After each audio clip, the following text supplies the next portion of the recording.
Welcome back, Souls. And we're here for some more Minecraft beta gameplay. And I'm gonna structure this video a little differently. Um, I'm not going to... I'm not gonna record this video in one session like I have been doing. I'm gonna put some more effort into trying to, one, get more progress within the episodes and, well, have, record these in larger sessions of, actual content and, talking and discussion and overall just, giving a better narrative of what I am doing. Not recording it in one, 40-minute block and then editing it down a little bit and then posting that. Because that's what I have been doing. Frankly, I feel like that is a slow way to, one, it's a fast way to get videos out, but it's a slow way to get the video and progression going of the world. And I've also switched up the face cam. I think I am going to not continue with the face cam on these beta videos.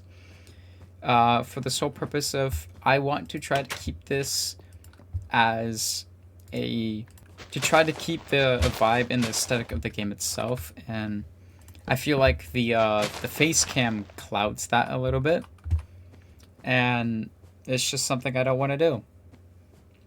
And I want to have more of an atmospheric look and kind of just be keep the aesthetic and look of beta Minecraft. So I'm definitely going to put some more effort into making these videos. And truth be told, I recorded a session and I was not proud of it. And I did not post that. I did not make it into a video. I kind of deleted that recording for the sole purpose of I just wasn't proud of it. And I'm not going to post something I'm not proud of or I'm not happy with. And it's kind of motivating me to put more time and a little bit more quality into what I make. And I think that will help keep the videos more entertaining and keep me more motivated into trying to improve on what I want to do as well. Okay, so I cleared out this forest, and what I like to do when I cut trees, especially in this version, is I carry some ladders and kind of go up the log of the tree, and then I place the ladders and climb up. And I feel like I've been using this ladder trick for a while, and to me it's just much quicker than just blocking up, or it's just more efficient in my opinion than the other ways of mining trees. So that's just what I like to do. And now I think I'm going to figure out some of some block placements and terraforming. I think I want to get rid of this dirt little patch here with these trees and have that level right here as the base level, and maybe fill that in as well, so we can and then we can start laying out and terraforming out the main entrance here of the Dwarven Forge that I want to make.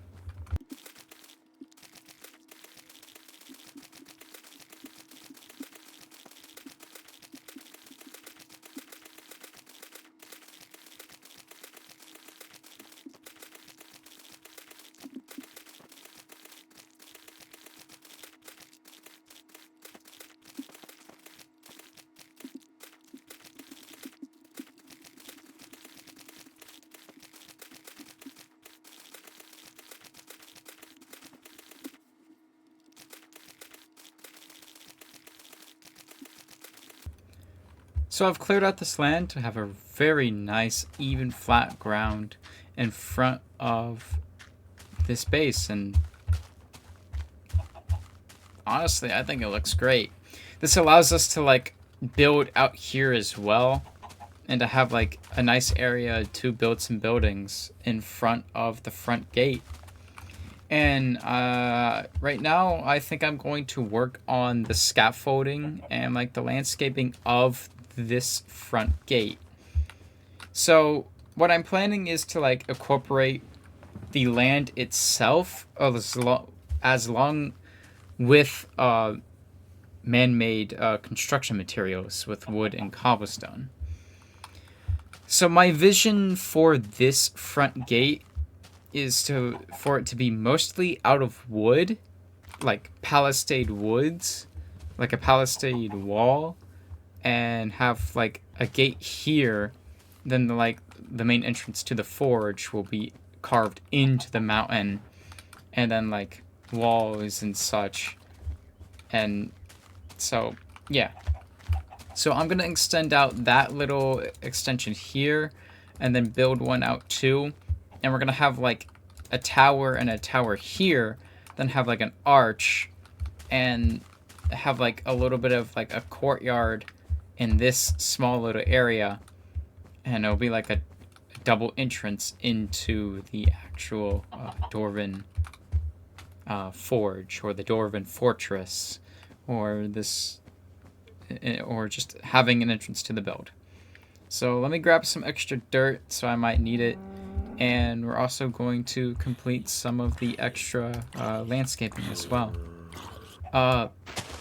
So I have been playing Dungeons and Dragons for a couple years now, and I've always been a person to like add lore and like have like stories with the things that I like, and like headcanons and such.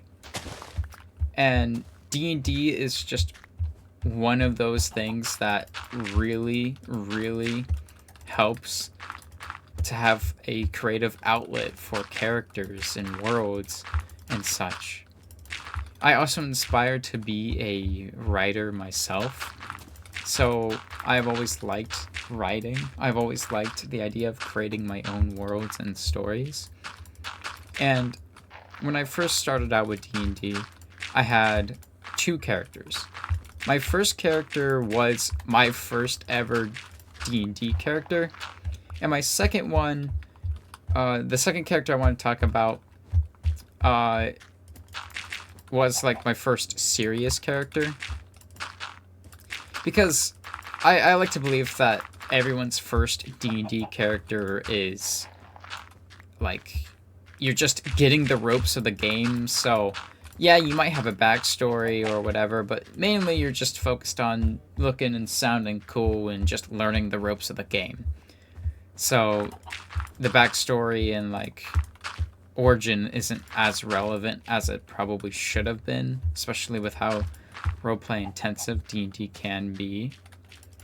And my first character definitely was in the latter of, I just wanted to learn the mechanics of the game, and yeah. So I have, like I said, I've always added lore and stories to the things I've done, but never to the extent of making a character for Dungeons and Dragons, or like making a character for a story in general. So my first character was with my brother's friend group. He invited me, well, he asked me if I wanted to play Dungeons and Dragons, and I asked him what it was, and he said it's like a role-playing game, and I'm like, hell yeah, I want to do that. So we got, first time going down there, I was nervous as hell, because I'm not that social. I'm not a social person, but I can't. I'm an introvert until you like I get to know you. Then I'm an extrovert and I can't shut up. I'm that kind of person. So I was nervous walking into it, and my first character, his name was Brill, and he was a human. He was a human rogue who I don't think I even had a backstory for him at all. He was just like I said, he's literally just a character so I can learn the ropes of the game. And so I also like the idea of being a sneaky motherfucker and stabbing people in the darkness. And yeah, I had no idea what I was doing. But I think that's like the best part and the best way to learn D&D is to not have any clue what's going on whatsoever. Because when we rolled for stats for Brill, I decided to put 8 on my constitution.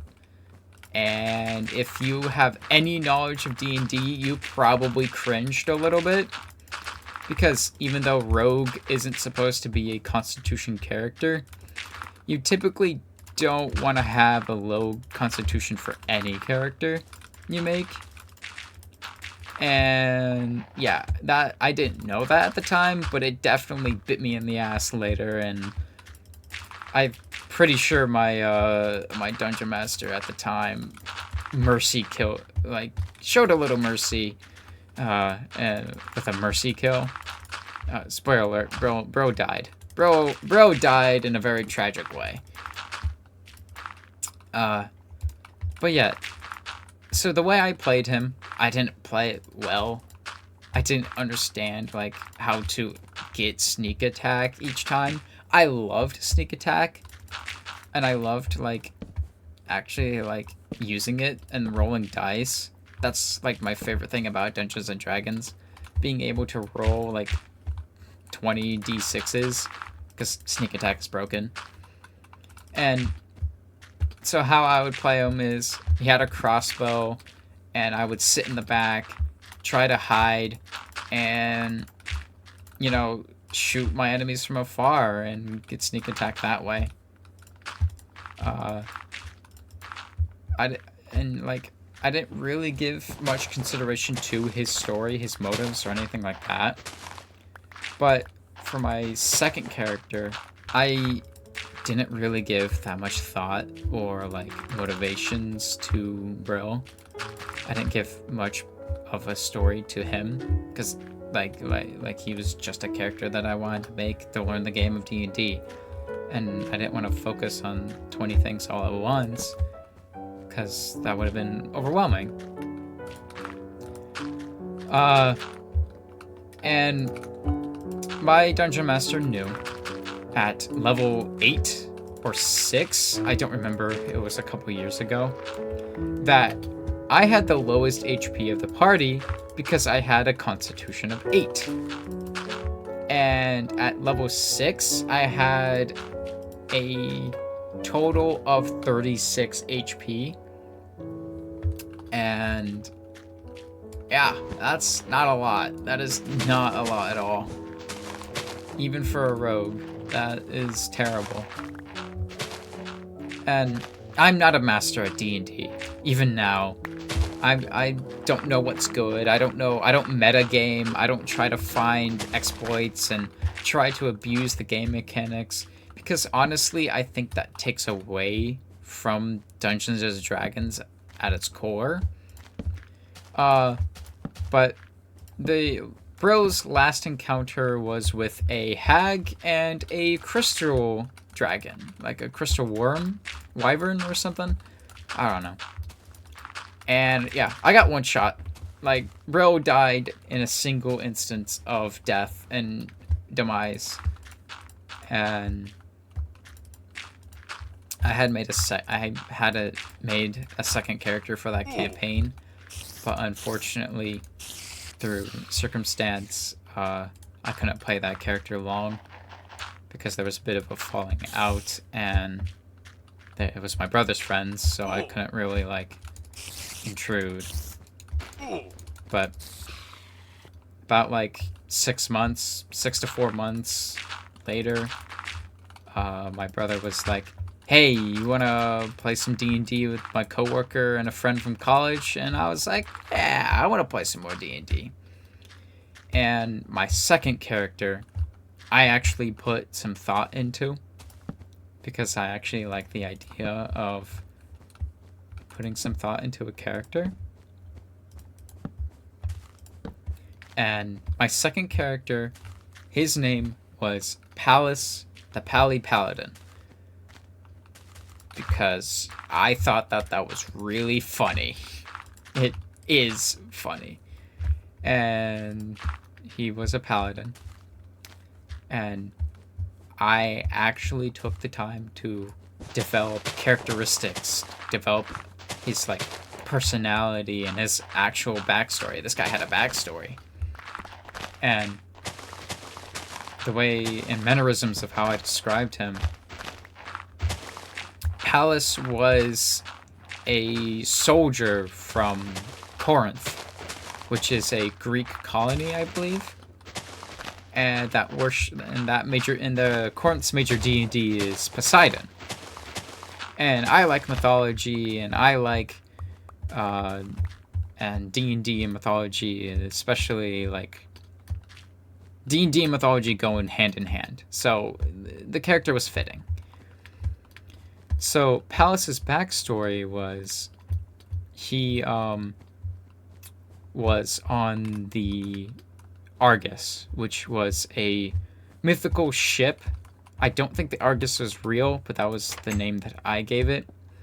But the Argus was a mythical ship that was leaving the Battle of Troy and was attacked by a kraken.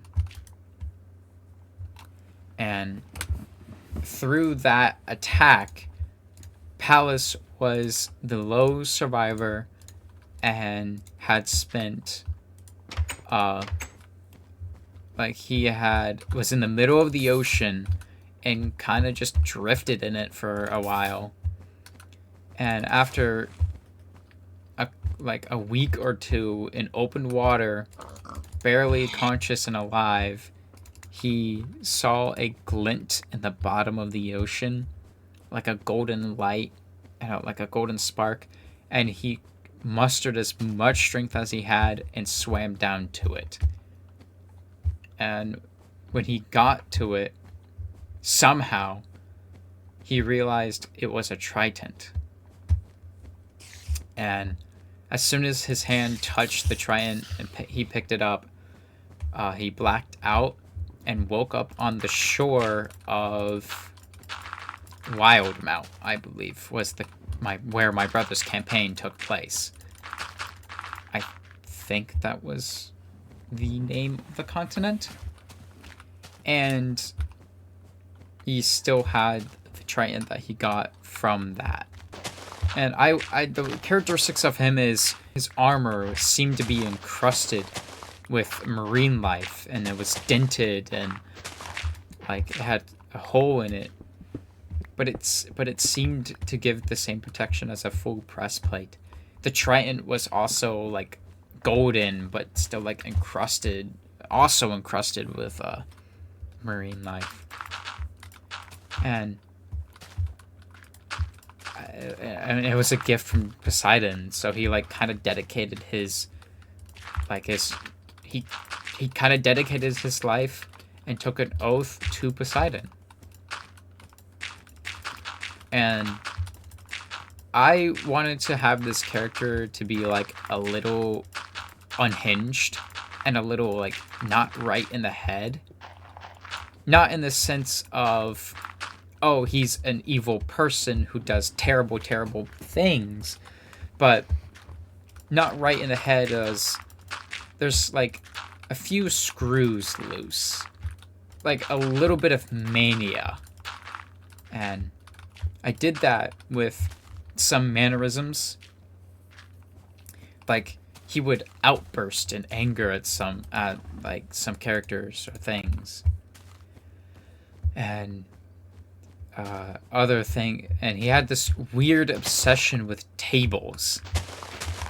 Like there would be multiple times where I would ask my brother, because he was the dungeon master, if there was a table of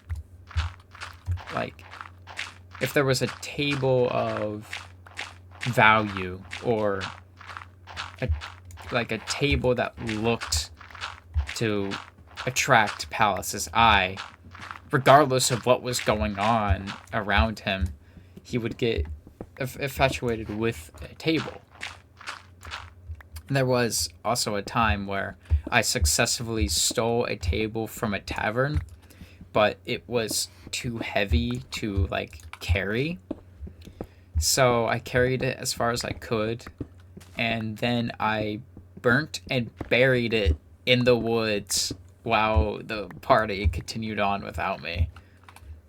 And I just like to think that Palace, a soldier of and a man of order, just burying a charred and ashy table leg because he burnt the rest of it and was just distraught and emotional that he had to do that.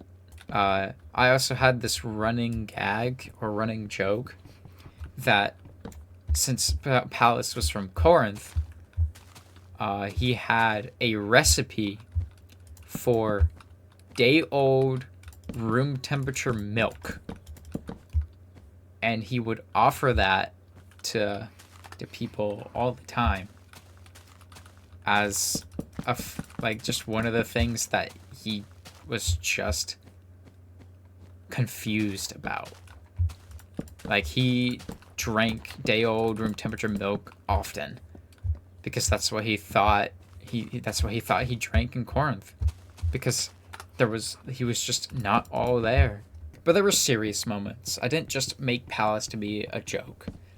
I actually loved the serious moments that we had with him, and how I got to play his character, and how the story of the campaign turned out. Unfortunately, after playing for like a year, life caught up and circumstance caught up, and it's been a very long time since we've actually been able to play that campaign, and truly I miss it so much. And I hope one day that we can actually get back together and continue that campaign. So I have some of the foundation for this wall and like the palisade walls that I want to build. So you can get the idea of that's where like the main entrance is, and then like I want to have like a grand door that goes into like the thing, and like the little bit of a courtyard as well. So I'm gonna build up these walls. All right. So I'm gonna chop up some trees, and then we're going to finish up this thing, and yeah, and then we will continue on the next thing.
So I'm coming back here, and I'll show you what there's a small issue. I'm at the top of my mountain right now, and I'm looking around using the render distance, trying to find another forest, and there is absolutely nothing. I'm just in a dead space in this little world of mine. There's a cool mountain range. There's some hills over there. There might be something cool over there, but there is no trees in sight except the ones that I've planted and those two. So, yeah, I don't know what I'm gonna do. I could wait for these trees to grow, but that just seems like a pain in the ass and time I don't really have. So I'm gonna go that way and see if I can find a forest, and I'm gonna take a couple extra axes with me just in case. Well, that tree just grew, but we're just gonna continue on this plan. So yeah, I will go see if there's a forest over there. Okay, so there is a forest. About 60 blocks that way is my base. And this is actually a pretty cool mountain range. And that looks like to be a really good, really thick forest. So we're just gonna...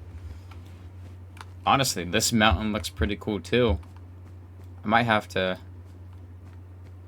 It's giving me ideas. Because this one's also pretty grand. It's got a flat face as well, like my other one. But we'll stick with the current project before we make any other plans, before I get overwhelmed and organized on what I want to do. Alright, so I'm just gonna mine trees until I either have a full inventory or my axes break. So I'm gonna over-prepare with the amount of resources that I'm probably going to need, because it's better to just gather as much as you can and be okay with having extras.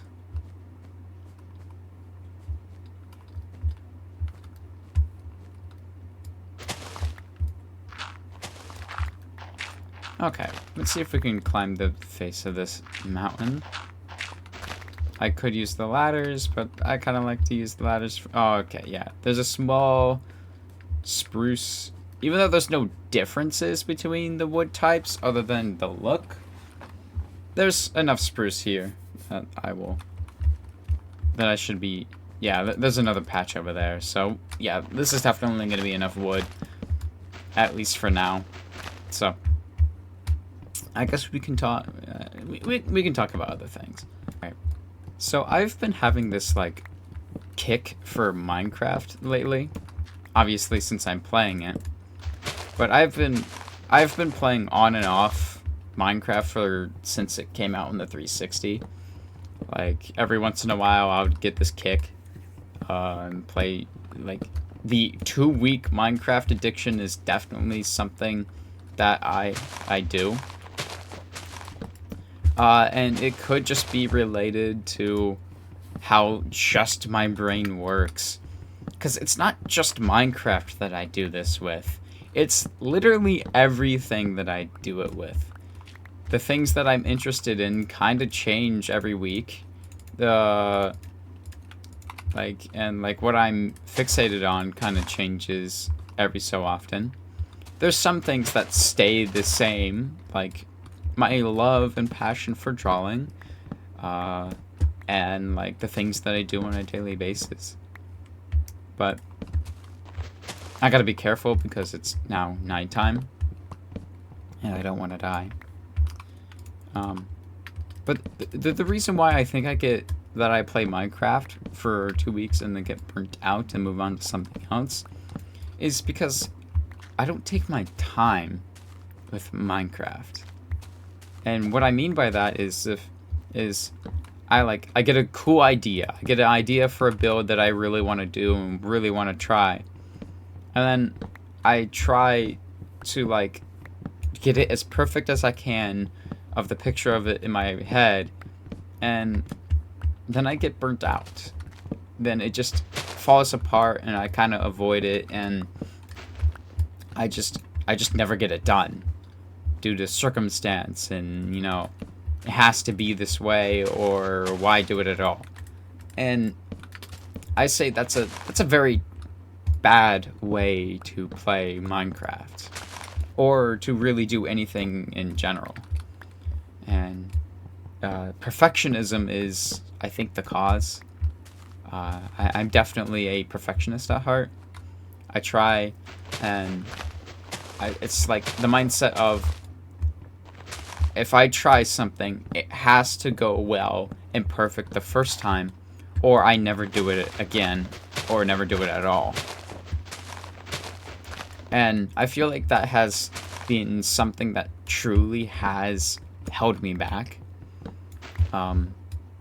Especially with my art and the things that I want to draw. And especially with building things in Minecraft. And over time, and definitely recently, I've changed my mindset to, and I've started changing my mindset to, oh, this needs to be perfect or I'll never do it again, to, alright, I have a vision, let's see where it goes, and let's just throw some blocks or some color on the page, and it will be fine. And I've stopped worrying about making quote-unquote good builds, or I've stopped worried about making good art. And it's just like, if I find it cool, then it's cool. And there's no need to be so hyper fixated on, like, there's no need to be hyper fixated on trying to be perfect or trying to build the meta. Like, in modern Minecraft, there is, if you look at Pinterest or Instagram or anything like that, there's just like, oh, how to build a survival house, and it's the same damn thing over and over and over again. And it's just like, no wonder people get so bored of this game, because Minecraft is a sandbox at heart, and I think people forget that. And it's just like, if you want to have fun in this game, because this game is, in my opinion, one of the best games ever made, I say just place blocks down. Place them in any way that you want. Don't try to follow a guide or a meta. If you're, unless you're like building a farm or something, this is more relating to like modern versions of Minecraft, because Bedrock doesn't really, well, not Bedrock, Beta doesn't really have that many farms. Definitely not to the extent of what modern has. But like, there's no tutorial, there's no shortcut, there's no secret to how you should build your world. Obviously, you should take inspiration.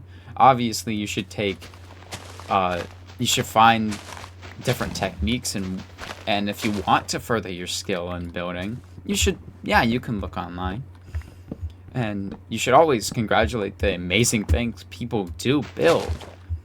But I don't really see a difference between someone who has spent thousands of hours, or like a team of builders who builds like Rome, to like the person who spent like a weekend building a cool castle or something. Obviously, there's a difference in the builds and their look and, you know, the feel of them. But they were both made by groups of people who, sure, at different skill levels of building and of the game, but they still poured their heart and soul into what they were building and what they were making.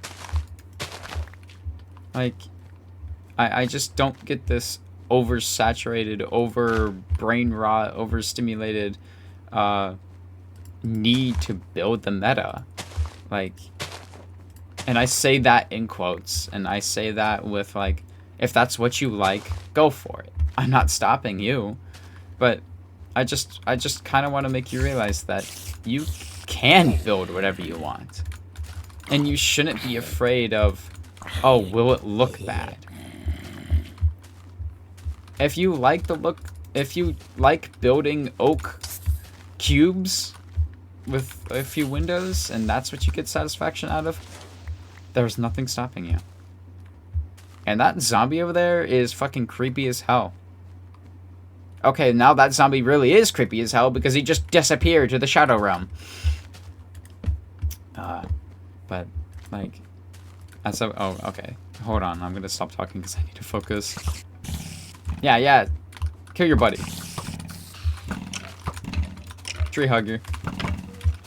Ooh, styled on. Cranky 90s. Teabag. Alright. Anyway. It's just like... You gotta stop worrying about making good builds. And... you should just... build what you want. And you also gotta not be afraid of making mistakes. Even though I don't think there is a way to make a mistake in Minecraft building. I won't deny that maybe some things are objectively look better than others. And the meta works for some reason. But it's just like, it's Minecraft. It's your world. And I think people have kind of forgotten that it is a sandbox game and you can make whatever you want. And that's also part of the reason why I want to play beta. Because beta Minecraft has a much smaller block palette to modern Minecraft. And don't worry, I love modern Minecraft. I'm not saying one version is better than the other. It's just something that I find and enjoy.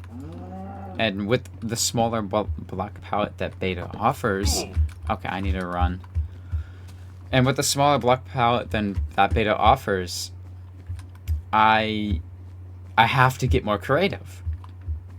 And the fewer choices and the smaller amount of colors and such, it incites creativity.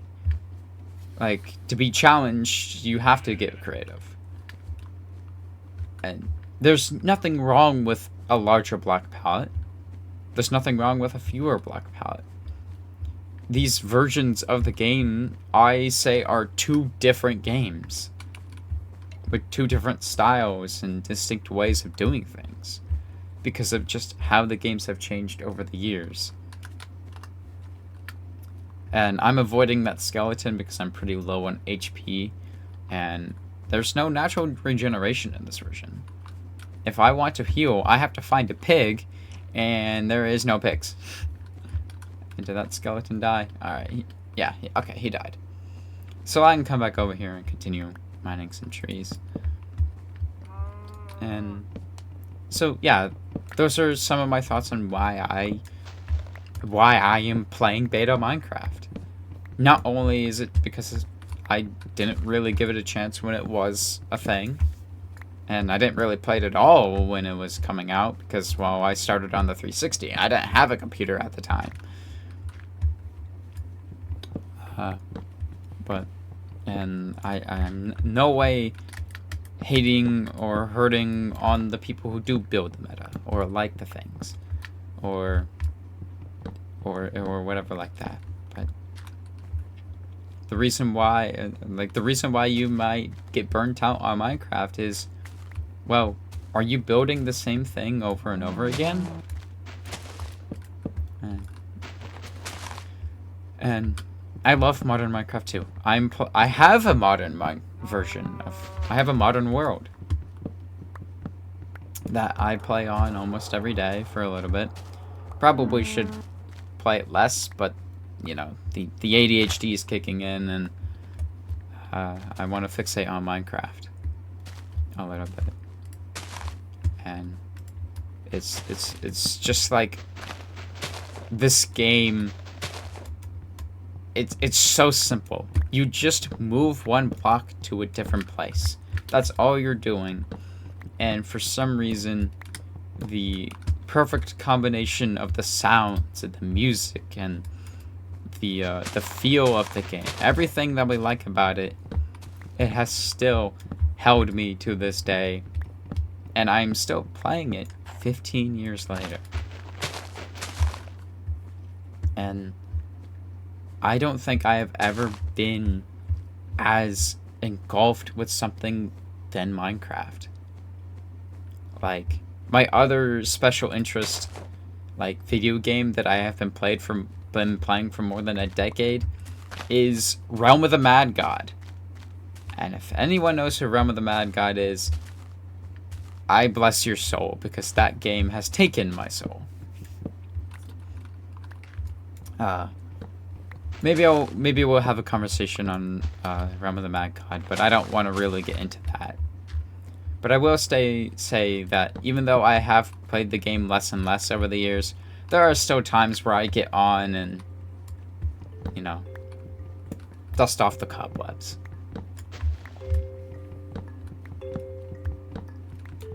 And it's just...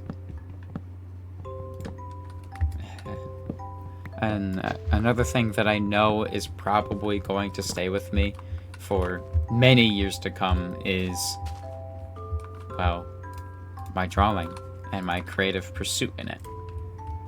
There's always something that I can learn in it, and there's always something to draw. It's just like Minecraft. I can draw whatever the hell I want. And I love that about it. I love how creative and how expressive I can be. And yes, it's been frustrating at times. What hasn't been? But I'm just so glad that I did give myself a chance to explore that side of me that I didn't think I could. Yeah. All right, I'm gonna finish up mining some of these trees, and then we can get back to the base. So I was mining the trees, right? And it was getting pretty dicey because it's nighttime, and I decided, let's continue. I got some wood, but I have no food, no HP, and yeah, I almost died walking back to safety. And I got Jimbo outside waiting for me. He wants me. Okay, cave noise. You can cut that out. You can cut that out. So yeah, that's very fun. Can I make a bow, please? Yeah. All right. So I'm gonna sleep. Wait till morning. Oh, sleep till morning, and then we can place down the stuff that I just got.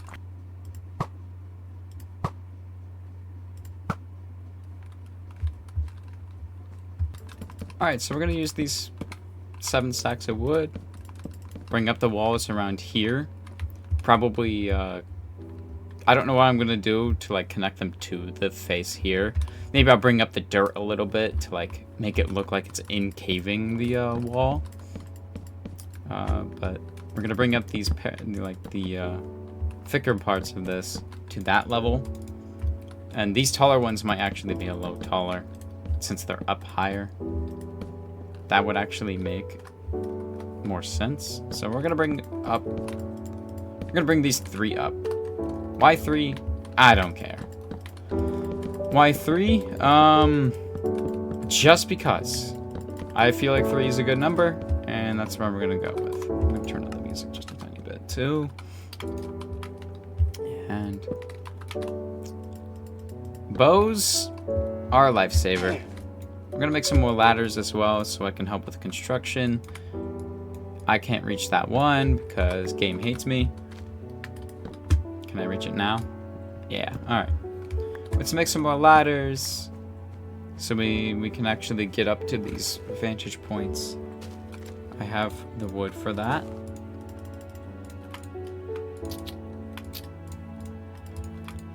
There. And yeah. I'll just make a few more. I don't think I need a bunch.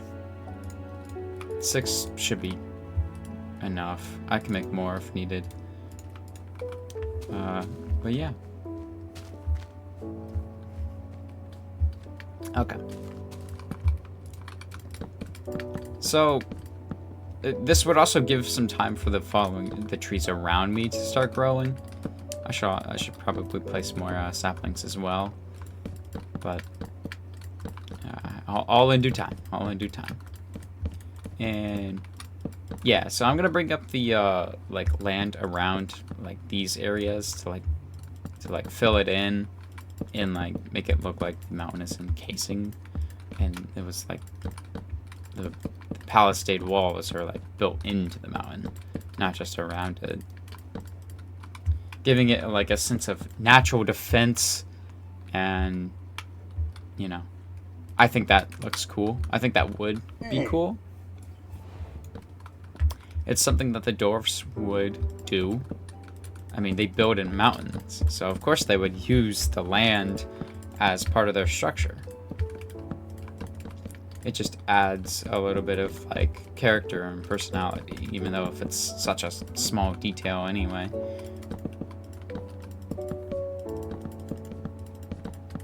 And I don't remember if there's fences or not, but if there is, we will fence these up, and these can be like low towers. If not, we can think of like a different tower design if there is no fences. But I honestly can't remember if there is fences or not in this version. So, come on. Did I really have to take damage there? Okay, that's okay. This should be enough wood. I hope it is. Especially it should be enough wood to get this part of it done. Definitely. I don't think I'm gonna be too worried. If not, I can always grab more. Oh, come on. I need to get a good food supply going and get some wheat as well growing soon. I think that should be one of the next goals, to actually like set up some infrastructure and some farms. Even if the farms in this version are pretty limited. But I guess that's the charm. Everything in this game is a little limited because that is the charm of beta Minecraft. And okay, so yeah, I should definitely have enough. Yeah, more. Climb down carefully. Still take a heart of damage. And yeah. And then we can bring up these walls. I'm gonna kill this pig first.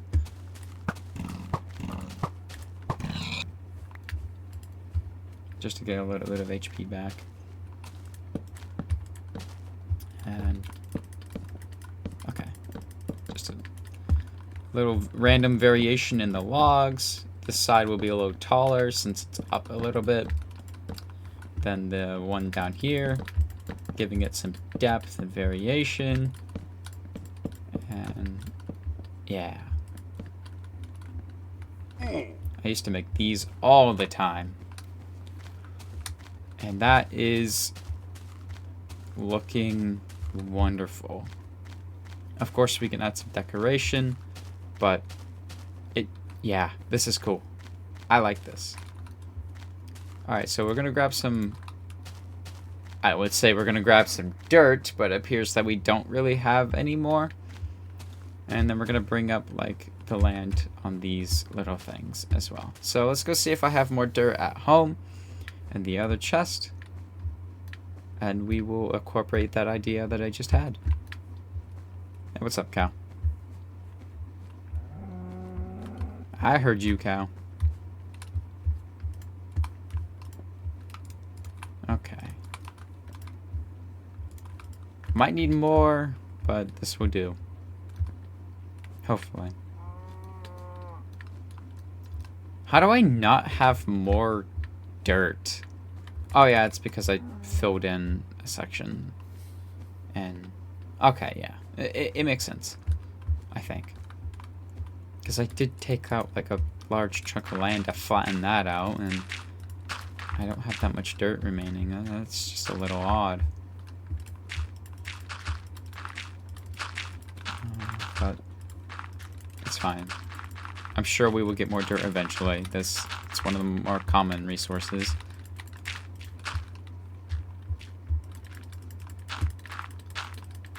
I don't know if it's gonna go as tall. Yeah, no, it's not gonna go as tall. Or should it? Should it go as tall?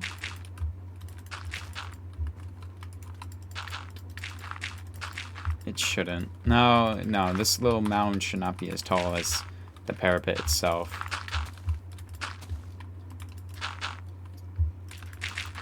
Okay, so we're just gonna build up the land. And I think I'm going to put some wood here to signify a little bit of the bracing wood wall. And I guess this could be part of the actual like castle structure. So we don't need to like really extend it out, but that looks pretty good. It looks like, yeah. The effect of like the land being built into it, yeah.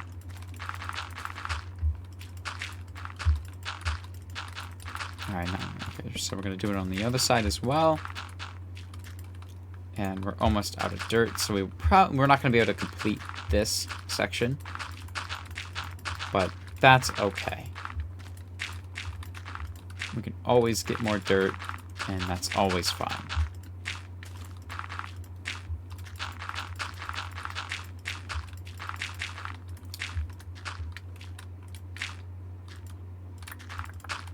Okay.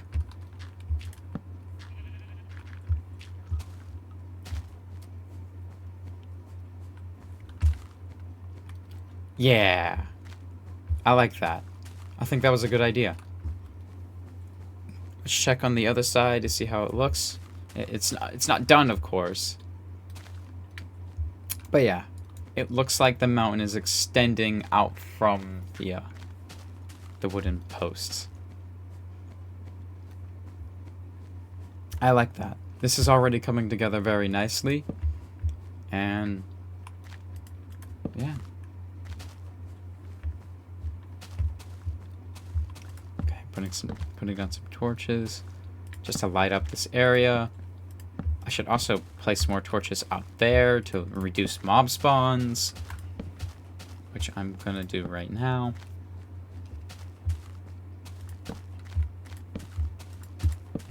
Because there's just something about Minecraft and the older versions and needing to light up your area. Newer versions don't really have this need because there's so many other light sources, but it never helps just to cover an area that you are currently in with torches. What was that noise? And why do I not like it? I heard a noise from the game. It was kind of freaky. But yeah. This is surreal how the look and vibe of this game. Oh man, I love beta so much. I love the look of the game and like the shitty lighting. And alpha definitely is a lot better in its aesthetic. If you like this aesthetic, like the bad programmer art and all of that. It truly is a different experience in alpha. But, you know, I have a bow too. Nerd. Bows do not do a lot of damage at all. But it makes sense because they have no durability and you can spam it. So, almost out of arrows. And it's ranged. So it makes sense that the bows are not, you know, incredibly strong in their damage. But skeletons have nothing on me now. I have my own bow. Okay, I'm gonna go take care of those pigs. And I think I'm gonna end the episode here. This was a longer one. I put some more effort into this one. And if I need to record more, I will. I'm gonna shoot for 40 minutes. Okay. So I'm gonna end the episode here. Thank you so much for watching. If you watched the video to this far and you liked it, consider leaving a like. If you really liked it, please consider subscribing. It helps a lot. Anything helps. And don't forget to get up, stretch, drink some water, and wear your seatbelt. It's very important. Peace.